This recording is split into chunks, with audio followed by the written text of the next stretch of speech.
আজ আমি আপনাদের সঙ্গে শেয়ার করতে চলেছি মালাইয়ের সুইস রোল।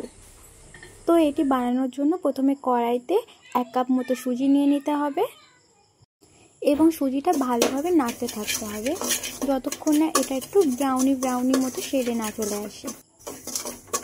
তারপর সুজিটা একটু নাড়া হয়ে গেলে, একটু গরম হয়ে গেলে তার উপরে ঢেলে দিতে হবে একটু ঘি। অল্প অল্প করে ঘি দিয়ে দিয়ে সুজিটা ভালোভাবে নাড়তে থাকতে হবে। দেখুন আমি হালকা হালকা করে ঘিটা দিয়ে দিচ্ছি। দিয়ে তারপর ঘিটা সুজির সঙ্গে ভালোভাবে মিশে গেলে দিয়ে দিতে হবে 1 বাটি গুঁড়ো দুধ। ছোট বাটির গুঁড়ো দুধ দিয়ে দেবেন এবং সেটা ভালোভাবে মিশিয়ে নেবেন।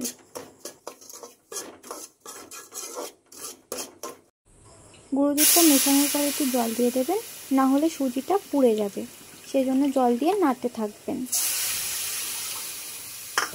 পরিমাণ মতো জল দেবেন, যেন বেশি জল দেবেন না।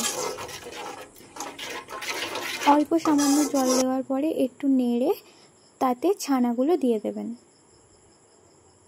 আমি এখানে ছানাগুলো দিয়ে দিয়েছি এবং তারপরে আমরা এখানে দিয়ে দেব 1 কাপ পরিমাণ চিনি।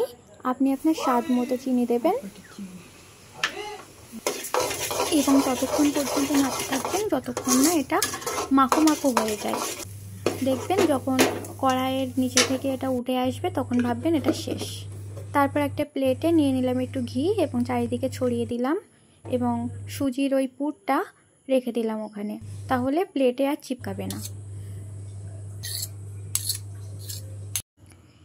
এরপর সেই কড়াইতে দিয়ে দিলাম 3 কাপ পরিমাণ মতো জল এবং সামান্য একটু পরিমাণ লবণ এবং জলটা গরম হতে দিলাম।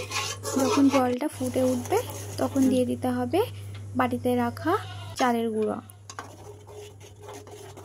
চালের গুঁড়োটা ভালোভাবে তাড়াতাড়ি নাড়তে থাকতে হবে, না হলে জড়িয়ে যাবে কড়ার সাথে, সেই জন্য ভালোভাবে নাড়তে থাকতে হবে এবং একটা ডো তৈরি হয়ে যাবে। তারপর একটা প্লেটে খামিরটা রেখে দিতে হবে, একটু ঠান্ডা করতে হবে।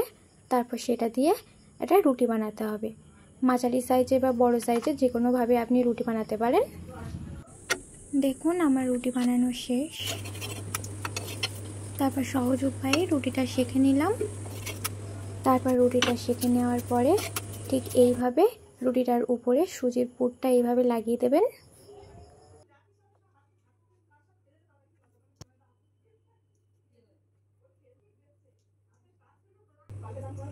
তারপর সুজির পুরটা দেওয়ার পরে ঠিক এইভাবে রোল করে নেবেন। ভয় পাবেন না, রুটিটা ছাড়িয়ে যাবে না নিচে থেকে, এভাবেই থাকবে।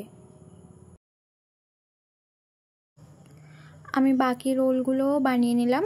এরপর রোলগুলো একটা প্লেটে রেখে ঠিক এইভাবে কেটে নেবেন। মাঝখান থেকে এরকম করে কেটে নেবেন 2 টুকরো করে। তারপর একটি কড়াইতে কিছু পরিমাণ জল দিয়ে তাতে গুঁড়া দুধ মিশিয়ে তাতে একটু এলাচ এবং চিনি মিশিয়ে ফুটিয়ে নেবেন এবং সেই দুধগুলো দিয়ে এই রুটিগুলোর উপরে ছড়িয়ে দেবেন। ঠিক এইভাবে ছড়িয়ে দেবেন যেন রুটিগুলো দুধের মধ্যে ভিজে যায় এবং এটা দেওয়ার পরে 5 মিনিট থেকে 10 মিনিট পর্যন্ত ভিজিয়ে রেখে দেবেন যতক্ষণ এটা নরম হয়ে যায়। তারপর 5 থেকে 10 মিনিট পর আপনার মালাই সুইস রোল রেডি। খুবই মজার, একবার বাড়িতে অবশ্যই বানাবেন।